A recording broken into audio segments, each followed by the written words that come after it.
एक coaching institute में दिव्या और युवराज की प्रेम कहानी शुरू हुई। दिव्या एक लेखिका बनना चाहती थी और युवराज एक संगीतकार। दोनों ही अपने अपने काम की दुनिया में खोए रहते थे। उनकी मुलाकात इंस्टीट्यूट में हो जाया करती थी। दिव्या को युवराज की आंखों में एक अलग ही चमक दिखती थी और युवराज को दिव्या की बातों में एक गहराई महसूस होती थी। दोनों के दिल एक दूसरे की ओर खिंचते चले गए, लेकिन कभी भी उन्होंने अपने प्यार का इजहार नहीं किया। दिव्या को डर था कि अगर उसने अपने दिल की बात कह दी तो वो उसे खो देगी, और युवराज को लगता था कि दिव्या जैसी लड़की को अपनी प्यार की भावनाओं में उलझाना सही नहीं होगा।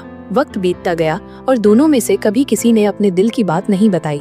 एक दिन दिव्या को पता चला कि युवराज शहर छोड़कर जा रहा है। उसका दिल टूट गया, लेकिन उसने युवराज को रोकने की कोशिश नहीं की। वो जानती थी कि युवराज को अपनी मंजिल पानी है।